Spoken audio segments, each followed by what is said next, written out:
Friends, MST academy में आप सभी का स्वागत है। उम्मीद है आप सब लोग बढ़िया होंगे। तो इससे पहला वाला टॉपिक हमारा था फ्रैक्शन, ठीक है, भिन्न। तो मैंने आपको उसको डिटेल में भी समझाया था, उसके टाइप एंड उसको सॉल्व करने के प्लस माइनस मल्टीप्लाई और डिवाइड वाले सारे क्वेश्चन बताए थे, और एग्जाम में आने किस टाइप के क्वेश्चन आते हैं ये भी आपको बताया था, ठीक है। तो आज मैं ऐसे ही बहुत ज़्यादा इंपॉर्टेंट टॉपिक लेके आई हूँ जो आपके लिए हर जगह यूज़ होने वाला है, एंड ये पेपर में इस टाइप के क्वेश्चन बहुत ज़्यादा पूछे जाते हैं। ये चैप्टर बहुत इंपॉर्टेंट है एंड किसी भी एग्जाम में इसके क्वेश्चन जरूर आते हैं, ठीक है। तो आज का हमारा टॉपिक है रेशियो एंड प्रोपोर्शन, ठीक है। इसको हम कहते हैं अनुपात एवं समानुपात। तो अनुपात समानुपात यानी कि रेशियो आपने कॉमनली सुना होगा। तो अगर हम इसको समझाना चाहें तो रेशियो मतलब किसी भी चीज़ को किसी से हम कंपेयर करते हैं, वो चीज़ें सेम होनी चाहिए, ठीक है।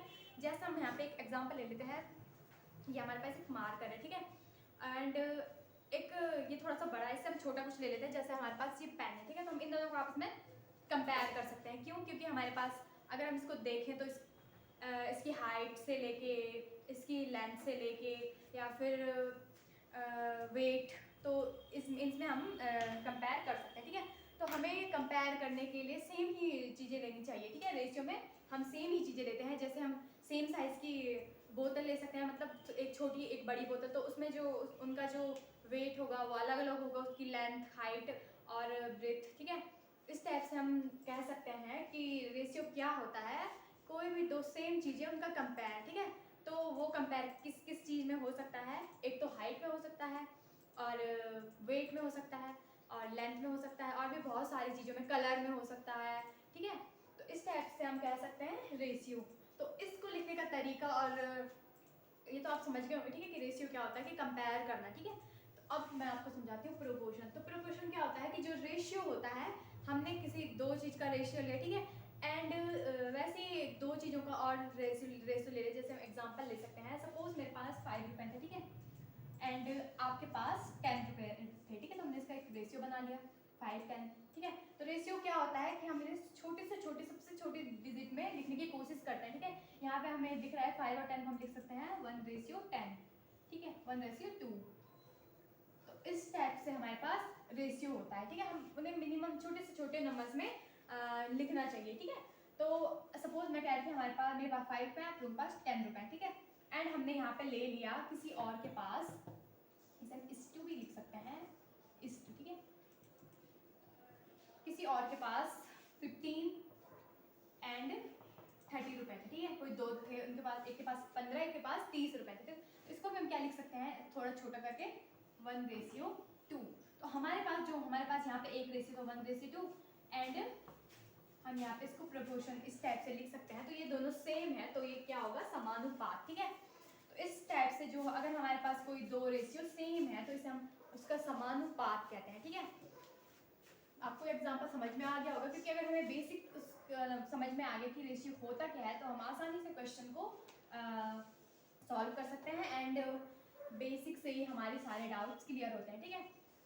तो अब मैं आपको बताऊंगी कि जो रेशियो है उसमें हमारे पास किस टाइप के क्वेश्चन पूछे जाते हैं।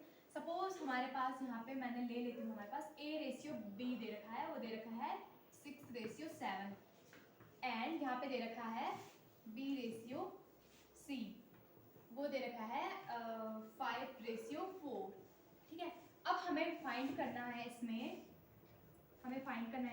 यहाँ पे लिख देती हूँ, फाइंड करना है A:B:C। इस टाइप के क्वेश्चन हमारे पास एग्जाम में बहुत ज़्यादा पूछे जाते हैं, ठीक है, एंड ये कभी एक नंबर में, दो नंबर में ज़रूर आते हैं, ठीक है। तो ये बहुत ही सिंपल होता है, इसमें हमें थोड़ा सा ट्रिक लगानी है, ठीक है। तो इसकी मैं आपको एक शॉर्टकट ट्रिक सिखाऊंगी, ठीक है। इसको हम लॉन्ग मेथड से भी कर सकते हैं, लेकिन मैं आपको इसकी शॉर्टकट ट्रिक दिखाऊंगी, क्योंकि ताकि हमारे पास एग्जाम में हम टाइम वेस्ट ना करें, ठीक है। तो इसको लिखने का जो तरीका है, सबसे पहले हम क्या करेंगे, हम यहाँ पे लिख देते हैं इनको, जो हमें फाइंड करना है A:B:C, ठीक है। अब हम क्या करेंगे, जो हमारे पास A:B है उसको हम लिखेंगे A:B के जस्ट नीचे, ठीक है। इसी के बाद हमें B:C को कैसे लिखना है, इसके जो हमने रेशियो A और B का लिखा, तो उसके रेशियो के नीचे हमें लिखना है B:C। तो यहाँ में हमारा कितना था, 6:5, सॉरी 5:4, ठीक है। तो हमें B के नीचे B वाला ही लिखना है, C के नीचे C वाला लिखना है, ठीक है। तो इसको सॉल्व करने के मैं आपको दो तरीके दिखाऊंगी। एक तो आप क्या कर सकते हो, सबसे पहले हम यहाँ पे 6 की मल्टीप्लाई 5 से करेंगे, 7 की मल्टीप्लाई 5 से करेंगे, एंड 7 की 4 से करेंगे। तो यहाँ पे 6 5 जो हो जाएगा 30, बीच में लगा देंगे रेशियो, एंड 7 5 जो हो जाएगा 35, फिर बीच में लगा देंगे रेशियो, एंड यहाँ पे 7 4 जो 28। ठीक है, अगर ये हमारे पास इससे हम छोटी से छोटी डिजिट में लिख सकते हैं तो हम कोशिश करेंगे कि छोटी से छोटी डिजिट में हम इसको लिखेंगे, नहीं तो हम इसको इतना भी छोड़ सकते हैं। ये तो एक मेथड था। अब मैं इसी क्वेश्चन को आपको दूसरे मेथड से दिखाती हूँ। दूसरा मेथड मतलब थोड़ा सा इससे थोड़ा इजी लगेगा आपको अगर आपको ये समझ में नहीं आ रहा है। ठीक है, वैसे ये भी सिंपल है। सबसे पहले A ratio B ratio C लिखा जो हमें पूछा गया है। इसके बाद हम क्या करेंगे, A रेशियो B हमारा क्या है यहाँ पे 6 रेशियो 7। ठीक है, तो उसके नीचे हम लिख देंगे 6 रेशियो 7, एंड यहाँ पे इसको छोड़ के B रेशियो C क्या है 5 रेशियो 4। तो हम एक स्टेप छोड़ के यहाँ पे लिख देंगे, और B के नीचे B लिखेंगे एंड C के नीचे C लिखेंगे। उसके बाद इनकी मल्टीप्लाई कर देंगे। कुछ ऐसे में हमने इसकी मल्टीप्लाई की है, ऐसे में, ऐसे में, ऐसे में। ठीक है, तो हर जगह हम इसी सिंबल्स को लेके इन क्वेश्चन में चलते हैं। ठीक है, अब ये तरीका तो हो गया हमारा, निकल गया। ठीक है, अब एक तरीका है, सबसे पहले हमने यही लिखा, एंड जो हमने लिखा 6 रेशियो 7 वो लिख देते हैं। B और रेशियो C के नीचे भी 5 रेशियो 4 लिख देते हैं। एंड अब हम आपको कुछ नहीं करना है, यहाँ पे क्या करेंगे आप 5 को लिख देंगे, इसको कॉपी करेंगे, और यहाँ पे क्या कॉपी करेंगे 7 को कॉपी कर देते हैं। ठीक है, तो यहाँ पे हम इसको मैं आपको समझाने के लिए लिख दूँ। ठीक है, और इसकी मल्टीप्लाई कर देंगे सीधे एज में, तो यहाँ पे आ जाएगा 30 रेशियो 35 रेशियो 28। तो इस टाइप से भी आप कर सकते हो। अगर आपको ये वाला सिंबल समझ में नहीं आ रहा है तो आप इस मेथड से भी कर सकते हो कि जो हमारा B का फर्स्ट रेशियो था उसको हमने सेम कॉपी किया, एंड यहाँ पे भी सेम कॉपी किया। मतलब हमने दोनों ही B वाले रेशियो को यहाँ पे 7 की जगह 7 ले लिया, और यहाँ पे 5 के साथ 5 ही ले लिया। ठीक है, और सीधे उनकी मल्टीप्लाई कर ली, तो आपके पास जो आंसर निकला ये निकल गया ABC का रेशियो। ठीक है, तो आपने देखा ये कितना सिंपल क्वेश्चन था और कितनी इजीली तरीके से हमारा इसका आंसर निकल गया। ठीक है, इसी टाइप के हमारे पास बहुत सारे क्वेश्चन आ सकते हैं। A ratio B ratio C हमें पूछ सकते हैं। ठीक है, तो आप उनको इसी टाइप से कीजिए, आपका आंसर बिल्कुल भी गलत नहीं होगा और जल्दी भी निकल जाएगा। ठीक है, ये इसकी शॉर्टकट ट्रिक है। इसके बाद मैं आपको एक और एग्जांपल समझाती हूँ। ठीक है, और मैं कोशिश करूँगी हर टाइप के एग्जांपल आपको रेशियो और प्रोपोर्शन के बताऊँ, ताकि आपको कैसा भी क्वेश्चन आपके पास एग्जाम में आए आप आसानी से सॉल्व करके आ सको। ठीक है, तो इसके बाद हमारा जो क्वेश्चन है मैं यहाँ पे लिख देती हूँ, पॉज कर दीजिए। इसके बाद हमारा यहाँ पे क्वेश्चन मैं लिख देती हूँ।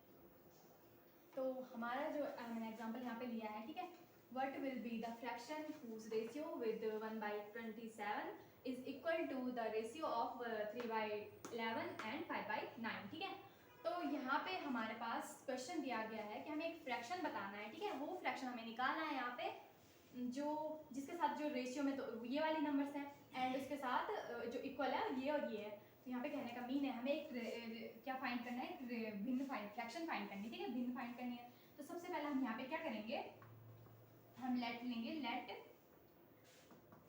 The fraction is x।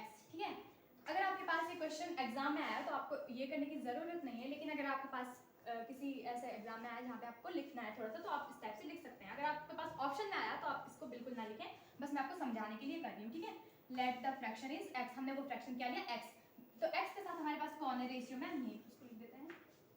हमारे पास है x रेशियो 1/27। ठीक है, तो हमारे साथ ये इसके रेशियो में है एंड इक्वल है, यानी कि ये क्या है प्रोपोर्शन में है। ठीक है, या फिर कह सकते हैं इसके इक्वल है, एक दूसरा फ्रैक्शन है जो हमें दे रखा है ये एंड ये। ठीक है, तो हमें इसका रेशियो यहाँ पे लिखना है 3/11 रेशियो 5/9। कुल मिला के यहाँ पे क्वेश्चन कह रहा है कि जो इन दोनों का रेशियो है उसका आंसर और जो इन दोनों के रेशियो का आंसर वो सेम है। ठीक है, तो हमें फाइंड करना है ये वाला, तो हमें सब कुछ यहाँ पे गिवन है, हम इसको आराम से फाइंड कर सकते हैं। ठीक है, तो सबसे पहले जब मैंने आपको फ्रैक्शन बताया था तो मैंने आपको रेशियो वाले वो भी समझाए थे कि अगर हमारे पास इस टाइप से रेशियो में कोई हमारे पास वो आ जाती है, फ्रैक्शन आ जाती है, तो हम किस टाइप से लिख सकते हैं, फ्रैक्शन में चेंज कर सकते हैं या फिर रेशियो में चेंज कर सकते हैं। तो आपको वो वीडियो अगर आपने नहीं देखे तो आप उसको जरूर देखें, मैं आप डिस्क्रिप्शन में उसका लिंक डाल दूँगी। ठीक है, तो इसको हम क्या लिख सकते हैं, x के अपॉन में 1/27। ठीक है, एंड फिर इसको भी हम क्या लिख सकते हैं 3/11 अपॉन में 5/9। ठीक है, यहाँ पे आप इस क्वेश्चन के स्क्रीनशॉट ले सकते हैं। ठीक है, मैं इसको मिटा देती हूँ ताकि मैं यहाँ पे इस क्वेश्चन को पूरा सॉल्व कर सकूँ अच्छे से। तो मैं हिंदी वाले पार्ट को मिटा देती हूँ यहाँ पे। अब हमारे पास क्या है यहाँ पे क्वेश्चन, x के अपॉन में क्या है, इसको पूरा मिटा देते हैं, फिर से लिख देते हैं, ठीक है। हमारे पास क्या है, x के अपॉन में 1/27, ठीक है, एंड यहाँ पे 3/11, 5/9। तो मैंने आपको ये भी समझाया था कि इसको हम किस टाइप से सॉल्व कर सकते हैं, ठीक है। तो यहाँ पे मैं कर देती हूँ, x के अपॉन में अगर कुछ नहीं है तो क्या क्या लेंगे हम, 1 लेंगे, ठीक है। और हमेशा क्या करते हैं, बाहर वालों की मल्टीप्लाई एंड अंदर वालों की मल्टीप्लाई। तो इसमें भी हम सेम वैसे करेंगे। इसको हम क्या लिख सकते हैं, x/1 के अपॉन में 1/27 इज इक्वल टू 3/11 के अपॉन में 5/9।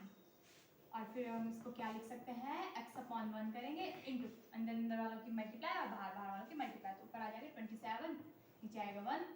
सेम यहाँ पे भी हम वही करेंगे, पहले हम 3/11 लिख देते हैं एंड यहाँ पे इंटू 5/9/5, ठीक है।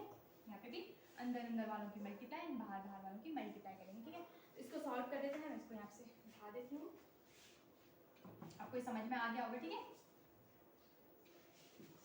अब हम क्या करेंगे, यहाँ पे इनका मल्टीप्लाई करेंगे। तो हम सीधे क्या करते हैं, मल्टीप्लाई करते हैं। तो यहाँ पे आ जाएगा हमारा 27x इज इक्वल टू, इनकी भी मल्टीप्लाई कर देते हैं। अगर यहाँ पे कुछ कैंसिल आउट हो रहा है तो कैंसिल करेंगे, नहीं हो रहा तो डायरेक्ट मल्टीप्लाई कर देते हैं। यहाँ पे आ रहा है 27, 9 3 जा 27 अपॉन में 55, ठीक है। अब हमारे पास यहाँ पे क्या है, 27 है, ठीक है। यहाँ पे 1 भी ले सकते हैं। तो हम क्या करेंगे, x की वैल्यू निकालेंगे, ठीक है। यहाँ पे करते हैं x इज इक्वल टू, जब हमारे पास ये क्या है मल्टीप्लाई में होता है तो वो यहाँ पे जाके डिवाइड में हो जाता है, ठीक है। तो 55 इंटू 27 आ जाएगा यहाँ पे डिवाइड में, ठीक है। यहाँ पे 27 क्या था, मल्टीप्लाई में था। तो जब हम उसके आगे भेजना चाहेंगे तो यहाँ पे मल्टीप्लाई में चला जाएगा, ठीक है। तो हमने यहाँ पे इसको मल्टीप्लाई में लेंगे। अब हमारे पास ये कैंसिल हो रहा है तो कैंसिल हो जाएगा, ऊपर बच जाएगा 1। तो हमारी x की वैल्यू कितनी आ जाएगी, 1/55। तो हमारे पास वो फ्रैक्शन कौन सा है, 1/55, ठीक है। तो इसमें हमारे क्वेश्चन में मैं आपको फिर से समझा देती हूँ, ठीक है। हमारे पास क्या था, हमें क्या पूछा गया था, हमें एक फ्रैक्शन फाइंड करना है जिसके साथ एक जो फ्रैक्शन में नंबर है वो ये था एंड उसके इक्वल नंबर था इसका रेशियो एंड इसका रेशियो, इन दोनों का रेशियो, ठीक है। वो दोनों इक्वल थे। तो हमें सिंपल सा हमने एक नंबर दिया, हमने वो नंबर फ्रैक्शन माना x, ठीक है, लेट करके एंड फिर x रेशियो हमने लिया 27/1, ये 1/27, ठीक है। और इज इक्वल टू 3/11 रेशियो 5/9। तो इसको इक्वल करके हमारा हमने इसकी कैलकुलेशन करके हमारा आंसर निकल गया, ठीक है। बहुत ही ईजी है, इस टाइप के क्वेश्चन पेपर में आते हैं, ठीक है। तो इसके बाद मैं आपको एक और एग्जांपल समझा देती हूँ जो पेपर के लिए बहुत इंपॉर्टेंट है एंड अक्सर पेपर में पूछा जाता है, ठीक है। तो हमारा जो नेक्स्ट एग्जांपल है हमने यहाँ पे लिया है, sum of two numbers is 40 and their difference is 4, ठीक है। तो what is the ratio of number. तो मतलब हमारे पास कोई दो नंबर्स हैं, उनका हमें क्या दे रखा है, सम दे रखा है, वो कितना है 40 है, ठीक है। और उन्हीं दो नंबर का हमारे पास अंतर यानी कि माइनस दे रखा है 4 है। तो हमें फाइंड करना है कि वो x और y जो नंबर होंगे वो कौन से होंगे, ठीक है। तो हम ले सकते हैं यहाँ पे कि सपोज हमारे पास क्या है, वो दो नंबर है x प्लस वाई, हमें दोनों का पता नहीं है तो हम यहाँ पे x एंड y लेके हमने अक्सर मैथ्स में लिए हैं नंबर, ठीक है। इसमें कंफ्यूज होने की जरूरत नहीं है। तो x एंड y इनका जो सम दे रखा है वो कितना दे रखा है, 40 दे रखा है, ठीक है। एंड हमें इन्हीं दोनों का नंबर्स का डिफरेंस दे रखा है 4। अब हमें ये फाइंड करना है। तो ये बहुत सिंपल है, आपने अक्सर मैथ्स में अगर आपकी 10 तक थी होगी तो आपने सॉल्व किया होगा, ठीक है। इसको हम डायरेक्ट सॉल्व कर सकते हैं, कुछ नहीं करना है, हमें सीधे इसको माइनस करना है, ठीक है। तो यहाँ पे हमारे पास तो x ऐड हो जाएगा, y से y कैंसिल हो जाएगा एंड इक्वल में आ जाएगा 44 and x is equal to आ जाएगा 44/2। सिंपल है, हमारे पास क्या था, सम ऑफ टू नंबर्स, हमने वो टू नंबर सिलेक्ट क्या किए, x एंड y, हमारे पास वो दो नंबर है, ठीक है। तो अब हमने यहाँ पे लिखा x plus y equal to 40 है, हमें ये दे रखा है हमारे पास उन दो नंबर का जो सम है यानी कि जो उनका प्लस है वो 40 है, ठीक है। एंड उन्हीं दोनों नंबर्स का जो माइनस है वो 4 है, ठीक है। तो अब हमें फाइंड करना है x एंड y। तो ये सिंपल है, हमारे पास ये कोई दो इक्वेशन टाइप की बन गई है एंड हमें इक्वेशन को सॉल्व करना है यानी कि हम इसको आराम से माइनस कर सकते हैं, ठीक है। तो यहाँ पे ये ऐड हो जाएगा, x एंड x 2x आ जाएगा, ठीक है। एंड यहाँ पे प्लस एंड माइनस से ये y कट जाएगा, ठीक है। और अब हमारा यहाँ पे आ जाएगा 44। इसके बाद हम इसको और सॉल्व करेंगे तो यहाँ पे ये कुछ इस टाइप से आ जाएगा, ठीक है। अगर मैं थोड़ी देर के लिए 2 यहाँ पे रख कर देती हूँ, यहाँ पे 2x इज इक्वल टू 44 आ जाएगी, ठीक है। एंड हम क्या करेंगे, x जब 2 यहाँ पे मल्टीप्लाई में है तो यहाँ पे डिवाइड में चला जाएगा, ठीक है। तो अब इसका आंसर कितना आ जाएगा 22, ठीक है। 2 2 जा 4 एंड 2 2 जा 4 तो 22।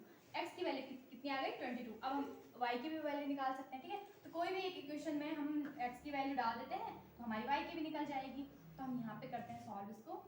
हमने इसी वाली इक्वेशन को ले लेते हैं, x plus y equal to क्या है 40 है ना, तो हम यहाँ पे 24 x की वैल्यू रख देते हैं 22 plus y is equal to 40।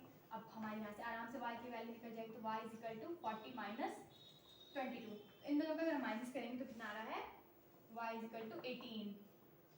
ठीक है, तो अब हम इसको कैसे लिखेंगे, x रेशियो y, हमें यही पूछा है कि हमें उन दोनों नंबर्स का रेशियो निकालना है। ठीक है, तो x रेशियो y यानी कि हम इसको लिख सकते हैं 22 रेशियो 18।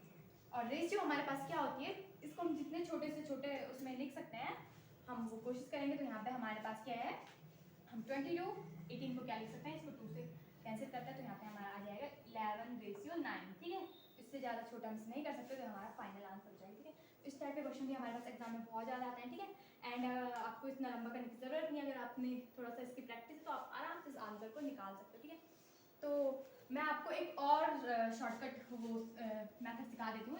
ये तो क्वेश्चन आपको समझ में आ गया होगा। ठीक है, तो सपोज हमारे पास पेपर में कभी कभार आ जाता है, बहुत ही सिंपल है एंड अक्सर हमारे पास आता है, आपने देखा होगा एग्जाम में। ठीक है, यहीं पे लिख देती हूँ।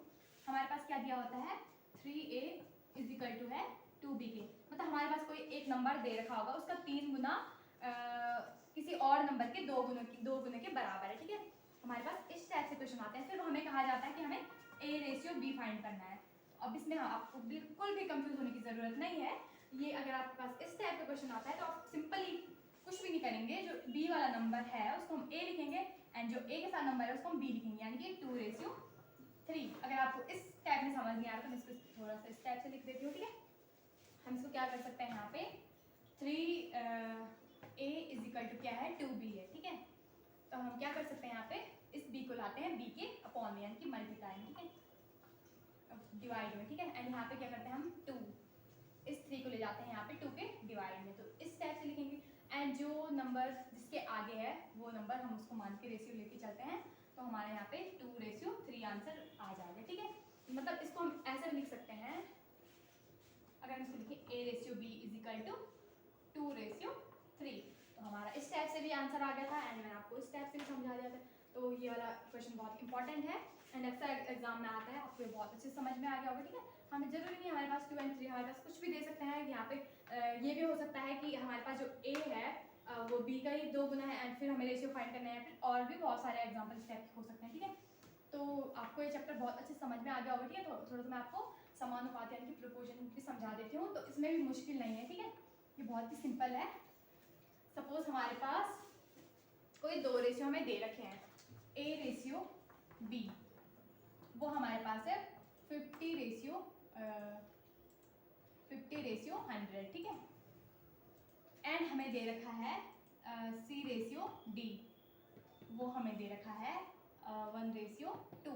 एंड अब हमें ये बताना है क्या a ratio b c ratio d के समानुपाती है।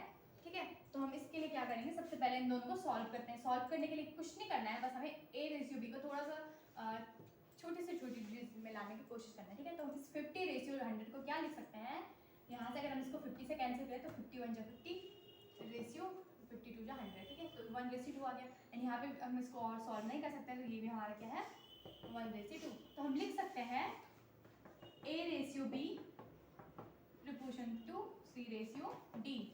तो यहाँ पे हमारे क्या है 1 रेशियो 1 समानुपात है 1 रेशियो 1 की। ठीक है, तो आपके पास इस टाइप से ये सॉल्व हो जाएगा। ठीक है, एंड यहाँ पे हमारे पास अलग अलग डिजिट भी हो सकता है, किसी में ये सेम ना आए। ठीक है, तो आपको रेशियो और ये प्रोपोर्शन वाला वो टॉपिक बहुत अच्छे समझ में आया होगा। ये बहुत इंपॉर्टेंट है, इस टाइप के क्वेश्चन पेपर में बहुत ज़्यादा पूछी जाती है। ये चैप्टर हमारे लिए हर जगह हर एग्जाम के लिए इम्पॉर्टेंट। ठीक है, तो आप इस चैप्टर को ध्यान से समझने की कोशिश करिए। उम्मीद है आपको बहुत अच्छे समझ में आ गया होगा। जल्दी मैं आपके लिए बहुत अच्छा सा इंटरेस्टिंग टॉपिक लेके आऊँगी। ठीक है।